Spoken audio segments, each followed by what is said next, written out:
Ladies and gentlemen, welcome back to part 2 of the Rideau View history as told by Dave Woolley, Paul Sherritt, and Liam McGuire. 136 years combined history here at the club. And speaking of history at the club, and we're in our fantastic pub, we'll show it to you a little bit later, you'll see it, the Fallen Oak. This table, gentlemen, is part of our signature tree. Correct, on number 12. So my very first question to you, Dave, as a 50-year member, how many times do you think you hit that tree with a golf ball coming up number 12, or what was then number 3? Yeah, that's right. It reversed the nines a few times. How many times did you smoke that big sucker? Well, you know, it hung over there pretty good on that left side of 12, that's for sure. And it was a big tree. And I hit it lots, that's You're for talking sure. with a golf ball or with a club? Yeah, that's true. He has been known to leave a few clubs up in trees at times. That's another story for another time. But Yeah, that tree was, like you say, our signature tree. It was a beautiful, beautiful there tree. it is. Yeah. Right? It still adorns our... Yeah, Rideau. It fell victim to a lightning and a storm, and to keep it as part of our great memory, we've made tables out of it, and our bar top is all from the big oak. Paul, do you know any of the? We're just totally all over the map on this one starting, but the tree, it is our logo, and it was such a signature part of the club. Yep. And do you remember it had the nuts and bolts? It was built like Frankenstein's head at the top. You know what? It was like bolted together. I don't know if that was Dick Woodward, was it Gordy McMillan? There was a huge limb that came off from lightning. Right. Probably, maybe 2 feet, 2.5 feet, and we cut it off and we put a tin plate around it. Right. Got a tin smith in, and anyway, bolted it in there, coated the inside of the tree so they wouldn't get disease or anything, and there was I think there was a guy wire in there that was holding 2 other branches together. Yeah. Like you could walk by it and look up and just go, oh my God, I mean. Yeah. It was just it was attracting lightning. Yes, for sure. Like more with all the metal in it. Well, yeah, no, it was something else. Anyways, it's so neat that when they did finally take it down just a few short years ago, and here we are benefiting from still by leaning on it and quite often drinking on it, Dave. Quite often, that's for sure. Listen, that tree came down. Others have gone up. Others have been taken down. Probably one of the biggest changes in this club has been the ongoing increased effort of maintenance, from irrigation and drainage to the bunkers to greens being worked on, tees and everything else. Paul, start with you. You were here back when Dick Woodward was here and the transition to Gordy McMillan. I'll throw this to you after Dave so you can give it some thought. But how would you express what's gone on here in your time period and what you know through Dick and into Gordy, and what's gone on from a maintenance point of view at Rideau View? You're referring specifically to, say, the stages in development? Yeah, exactly. Like you can almost look at it chronologically. I mean, Dick took this thing basically from ground zero. Absolutely. Right. So when they built it, they got a beautiful piece of property here. Louder, Paul. But we didn't have a huge maintenance budget. When I came here, we used to tease that we had a big D8 gang unit, and they'd drive it in one direction until they hit a property line, turn around and drive it in the other direction until they bounced off the next property line. Yeah. It was probably when Gordy showed up as the assistant to Dick, there was an effort to increase the maintenance of the golf course more towards grooming. Right. And to do that, do you remember we first went to lightweight mowing? Mm-hmm. That made a significant difference. That was the first time we ever sculpted fairways. So we contoured them. Then there was changing the water system. The water system was huge. We had the quick coupling system in the ground where you had to have a night waterman go out and water. And we finally got to a point where we needed to do something about getting more water on the golf course. So we contracted Rainbird to put in a double row water system. So without going into every single little detail about that project, the company went bankrupt. The distributor, not Rainbird, the distributor went bankrupt. So we ended up negotiating with the liquidator to buy all of the parts and the inventory and the pipes and the heads and everything else that we needed to put the water system in the ground. And we hired, do you remember Ian? Yeah, absolutely. English Ian, Yeah. we affectionately known as, who later became our mechanic, Yeah. was working for the distributor. We hired him away. He was the irrigation specialist, and he sort of was the supervisor or the foreman for the project. Well, it turned into a nightmare project because the amount of rock that was on the golf course, particularly in the hills, had to be taken out with backhoes. So instead of having this clean little 10-inch slit in the ground to put the pipe in, we had, in some cases, you could fit this whole table into places where we were putting the pipe in. Right. And then we went from there, and after we got the water system all hooked up and going, we then had to tackle getting water off the golf course, because we were notorious for in the spring for the amount of water that would sit on the golf course. Yeah. It was very poor drainage. What's now the back nine here, furthest away from the river, is also lower than the river in some places. So 13 being the prime example, right? 13 and 7 were the two. 13, 7, we couldn't keep grass on the fifth fairway. Right. So we put in about, I think, 250,000 linear feet of tile drains, and really things just went from there. The conditioning improved significantly with some other best practices, but those were sort of the stepping stones to what we see out there today. Dave, a lot of technical stuff, not a lot, but some there that Paul was involved in and would have been as a head professional. You remember going up and down the fairway, trying to play a good game of golf and seeing all the changes out here. But when we all made our list of our top 10s, we all had irrigation and drainage and changes to the course on there.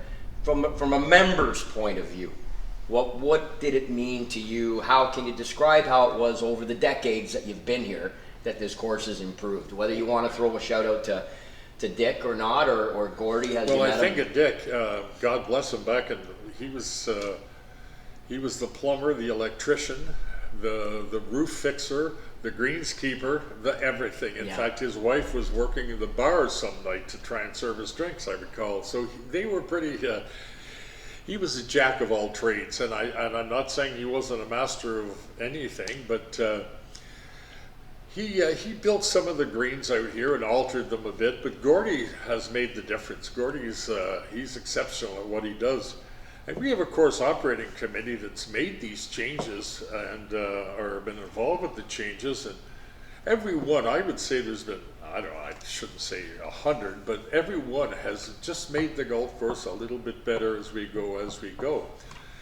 Regarding the drainage, I can recall so many times coming up 7, and you'd tee off at 7 in the corner, then walk to the left to go down the maintenance road 100 yards and then cut back onto the fairway. Yeah. Because there was 100 yards of solid water, 6 inches deep. Absolutely.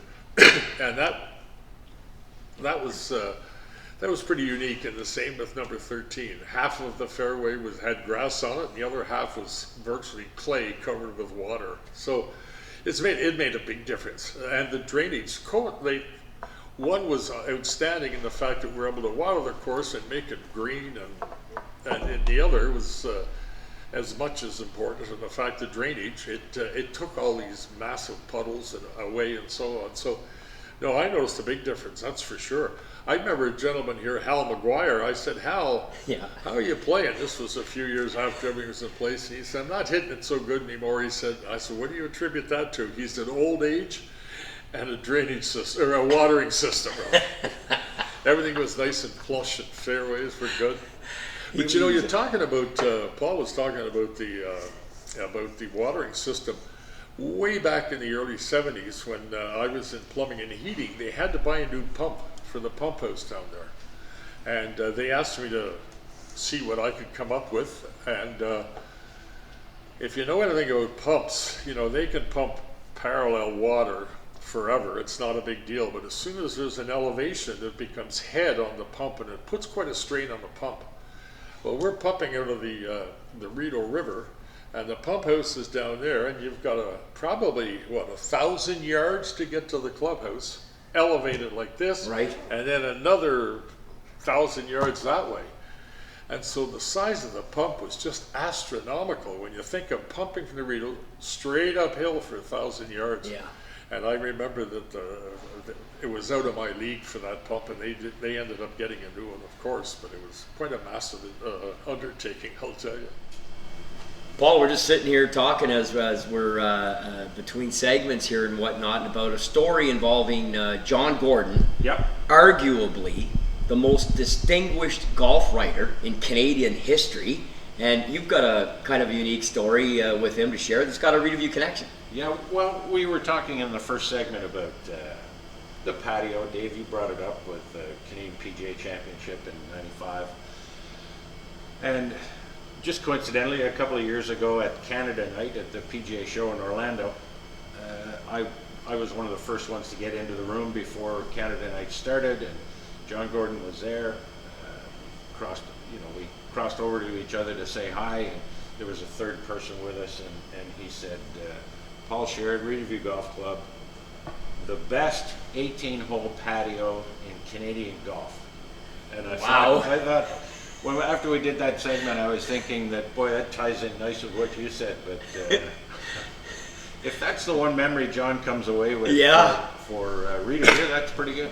Listen, for anybody who doesn't know, this man, if you Google it, he has won every single literacy writing award in golf history from this country, including, I think, being the forefather in some cases of some of them. So that's pretty heady stuff. And Paul, like you said, Dave, you gave Paul the credit for saying it's almost like we'll camp here, we'll build the patio here. And look at the success we've had with it. It's second to none.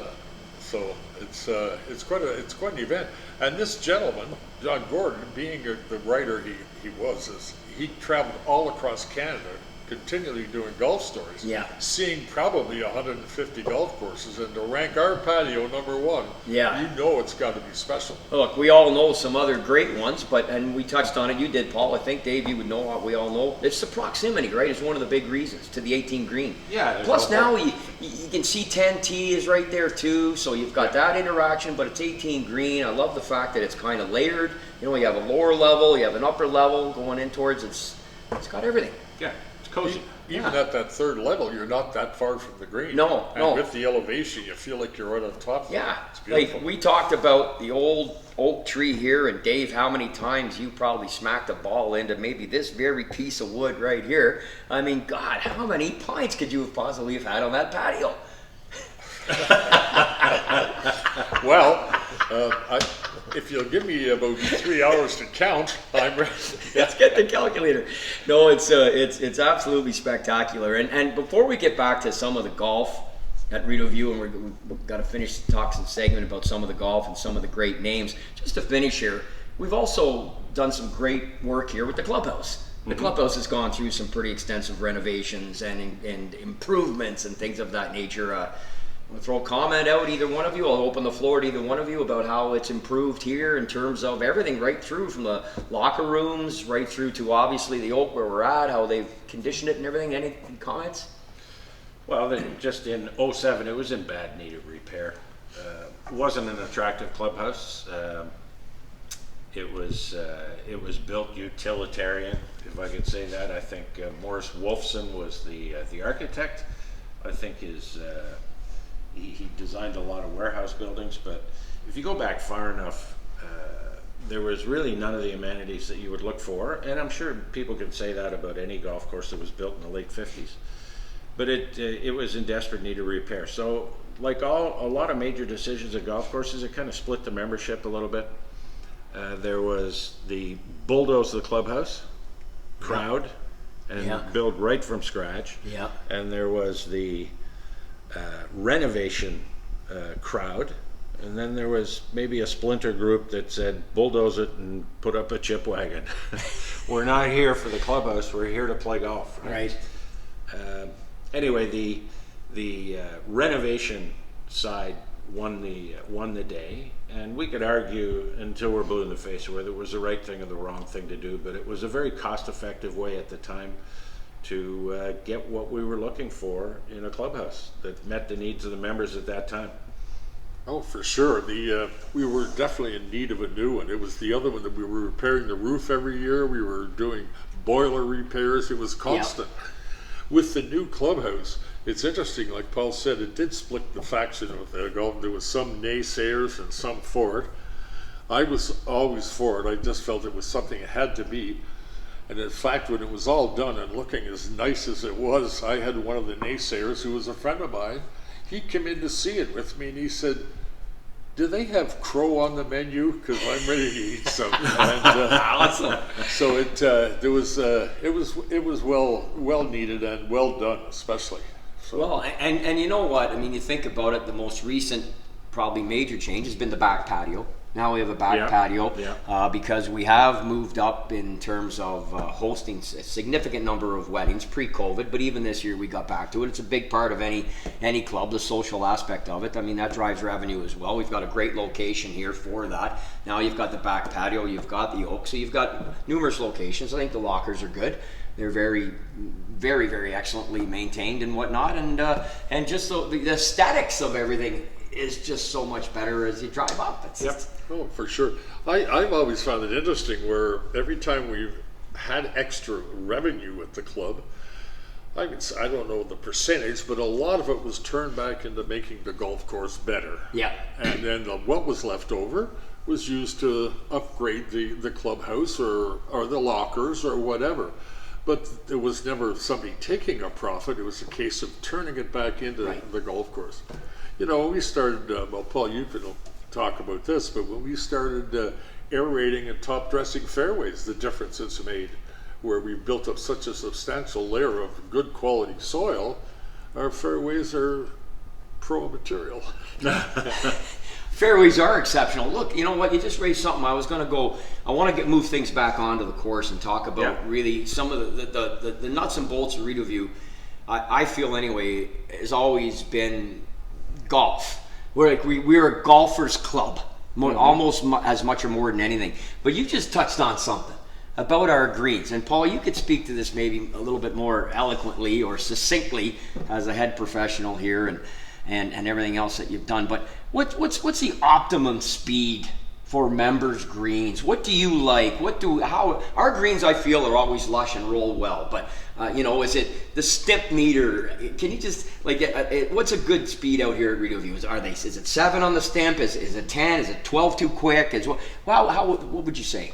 Well, as you mentioned stimp, so a stimp is it's about the simplest device you could possibly have, but it measures speed and allows you to compare greens from different golf courses. There's no rule on stimp readings. Stimp readings or the higher the stimp reading, the faster the green rolls. Right. Now, depending on the undulations in the greens, that is a limiting factor on how fast you can have a stimp reading. You can't have a stimp reading, for example, a stimp reading of 14, you can't sit the ball on a 4% grade. It just won't stay there. It'll roll. So that clearly doesn't work. The flatter your greens are, the faster you could have them stimp. Right. The more slope you have on your greens, the slower they have to be. And it's not like you can have a different stimp reading for every green on the golf course relative to what the slope is like on it. That would be silly. Well, it would be, you couldn't do it. Well, you could, but it would be ridiculous. One of the things that anybody wants with a golf course is consistency from hole to hole to hole to hole to hole. Right. So your most severe slope on a green usually limits your stimp reading. So for our greens, we've got some greens that have some slope to them. most of our greens have very, very subtle slopes, which and those slopes are exposed or become more pronounced the faster the green is. So the greens that we have that are sloped aren't so sloped that they would limit us to having the greens at a certain speed. Having said all that, if the greens are running at 10 or 11, that's pretty competitive. That's pretty nice recreational Absolutely. golfing. Let's say between 9 and 11. Okay. Nine, some players would find a little slow. 11, some players on some parts of the greens might find it a little quick. Dave, it's like being above the hole on 3 on a red pin. Yeah. Oh God. Well, there's a few like are above the hole in 9, but Yeah. but it seemed over the years, not so much now you don't hear it, but golf courses were ranked by the speed of their greens. And I remember there was one particular club that had really fast greens, and they were sort of ha ha ha. And as it boils down, I talked to several of the members, and they weren't happy with the speed of the greens because they were prestigious and everything. But half the membership four-putted all the time, which was frustrating and caused severe slow play. So it was defeating the purpose for golf, for the average player or even the good players. You know, they were just too fast, and again, it just promoted slow play. So Paul's, right in the middle there with that 9 to 11. That sounds like it's pretty good ratio. Which brings just sitting here recently with longtime member, former dentist, Dr. Peter Brett, Doc Brett, who just recently was telling me about a great golf book he was reading, How to Line Up the Fourth Putt. Yeah. I may have the name wrong, but so funny. But I mean, you're right, Paul. We have got so many subtle drop-offs here. Whether you can talk the front of number 8, 7 has got some of the biggest breaks. But it's the greens out here. I think our greens have been exceptional for decades.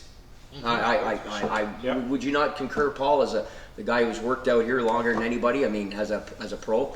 We had we've been talking about irrigation, getting water on the golf course, getting water off the golf course.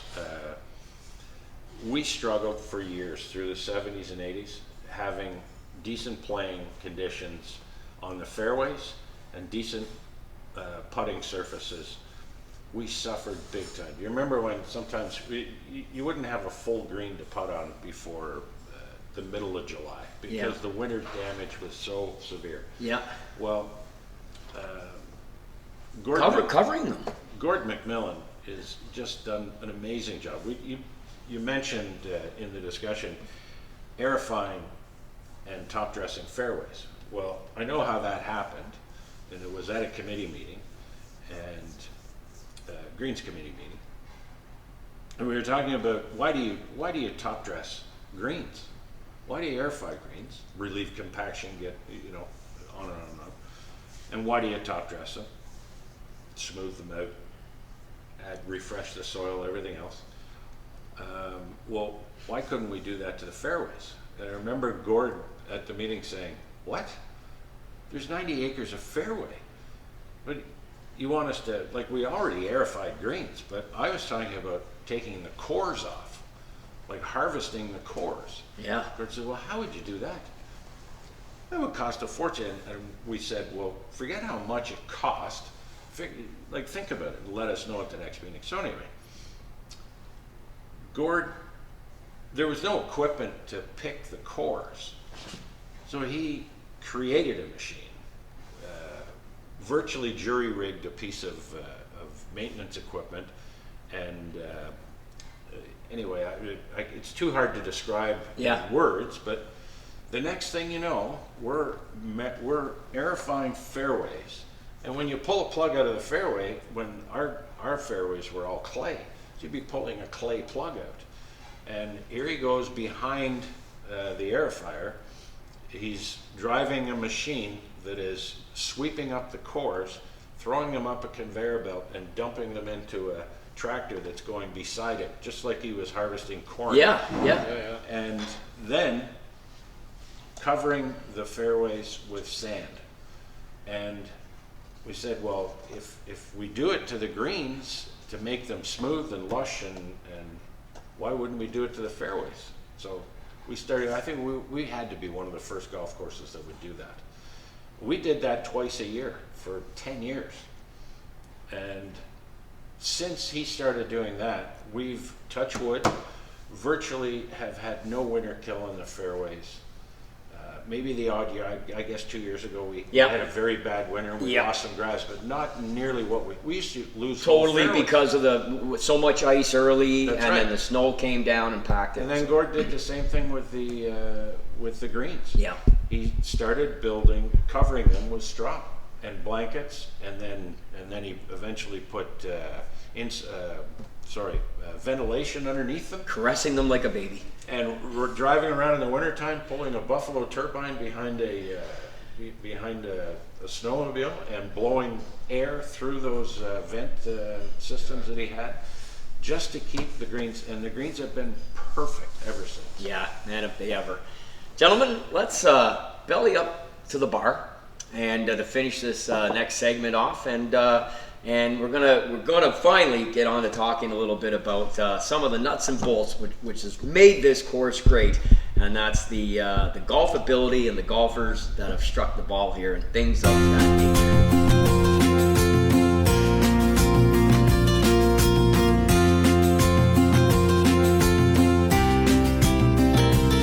Gentlemen, Dave, look where we are. My second home. We bellied up to the bar. Poured myself a small one here. Probably going to have to do a part 3 because we've got, and this is the thing, word is starting to spread that we're doing this. And people are talking to me, how's it going? How's it going? I say, it's going fantastic. But there's so much. There's so much. And I want to do this little segment here as we transition a little bit. We've talked about the golf course. We've talked about the great maintenance here. We've talked about the clubhouse and the patio and things of that nature. But Rideau View is as known as much for the golfers. Mm-hmm. And you look, for example, the success of our intersectional team. Dave, you've captained some. You've been involved, right, with intersectional teams, including most recently Mostly the seniors. caddying, but still. Caddies, you've done, but you've done it all. You've done it all. Paul, you've represented the club as a professional here, which means our guys have been been under your tutelage in that sense in many cases with lessons and things of that nature. What has it meant to this club to have had the success, both our men and women, on the golf courses, not just our own here, but around the region? What has that meant to us? Well, I think first of all, people, generally speaking, I think it's fair to say that if you take a group of members at any private golf club or any golf course, actually forget the word private, any golf course that they're at as a regular player or as a member, they take great pride in where they are. And they take great pride not only just in the golf club, but in the collection of characters that comprise that golf club. Right. It gives them some identity.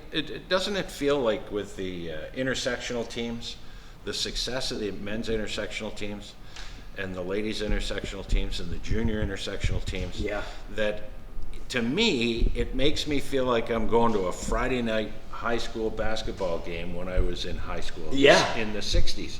And the school pride that you got from winning was I don't think you could put a price tag on that. And it's very, very difficult to establish what kind of value it brings to the golf club, other than it makes you feel really good and really excited about what you're doing, and you think you're doing something right. I'm not talking about me. I'm talking about the whole group of members. Yeah. So more than anything, that's a little bit of a nebulous way of looking at it, but you can't replace that kind of spirit. Oh, for sure. When you look at the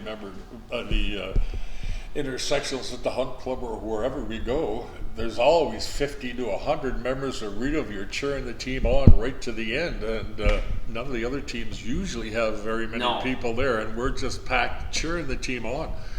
But what's interesting is most of our intersectional success over the last 20 years But a lot of the younger players, and that, of course, you have to give credit to Paul and Maddie for the junior program question. here. It's No developed them right into solid top players in the city.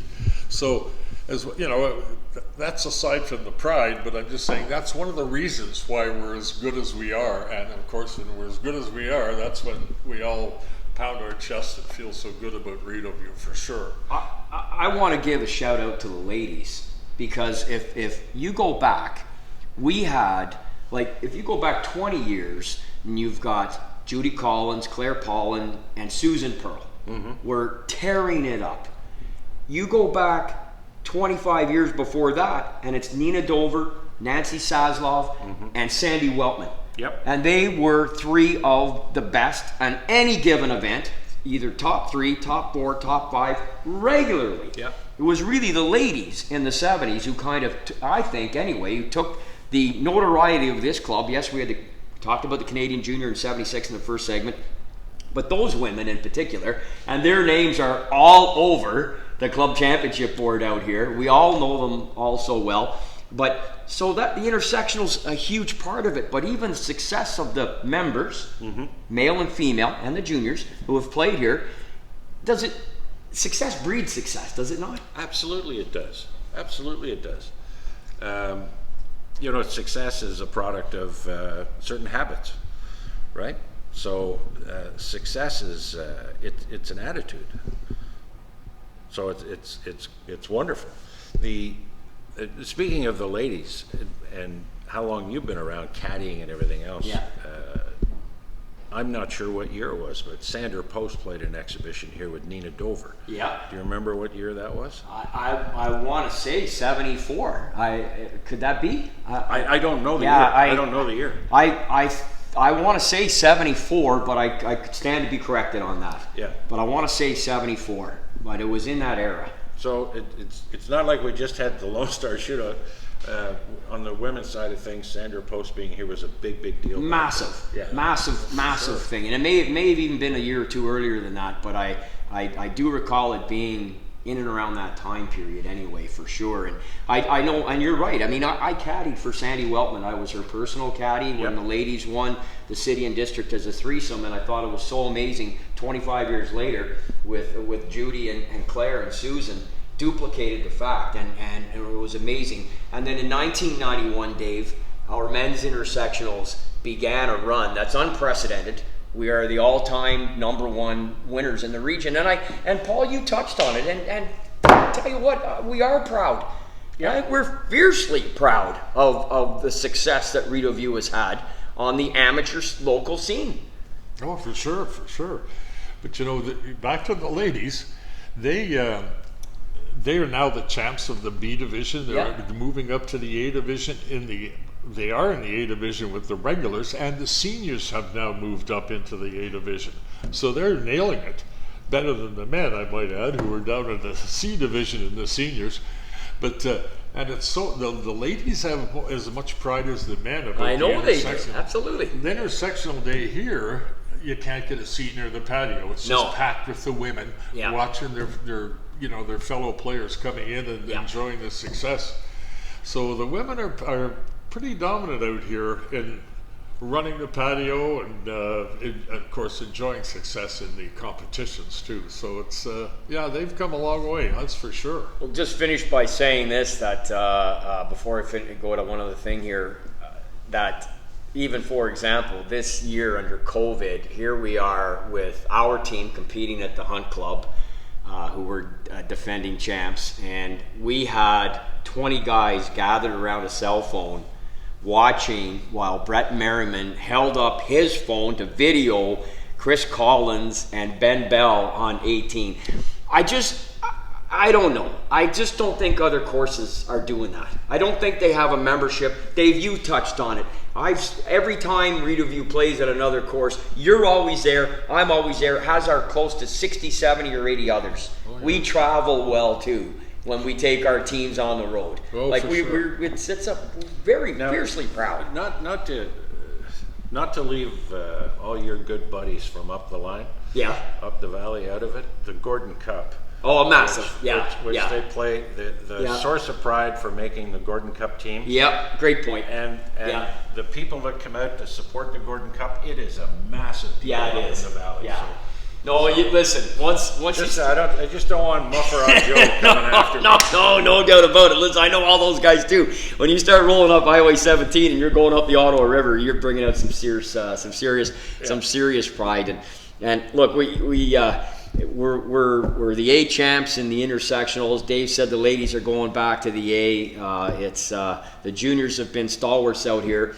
I just want to finish on this segment here today. We're going to need a third part, guys. But in talking about golfing and the impact that good golf has had, got to finish with something from each of you about Brad Fritsch, and whether you want to throw in Lee Curry in that or not. But I mean, I think he deserves it too. But I mean, it's their impact on, because all that they did as amateurs, and then certainly what Brad did as a professional, making the cut at the U.S. Open, for God's sake.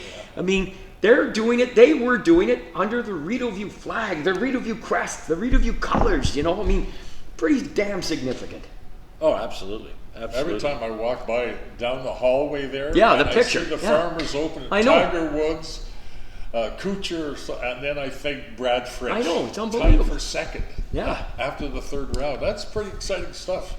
I mean, who would mind losing to Tiger? You know? No, well, this is the most incredible thing about it. Tiger's won, like his name's like third or fourth on the friggin' list. It's incredible. Yeah, Brad had a reputation of pulling it out of the hat at the last minute, right? Yeah. With the U.S. Open when he Monday qualified. Unbelievable. Yeah, or sectional qualified, I guess.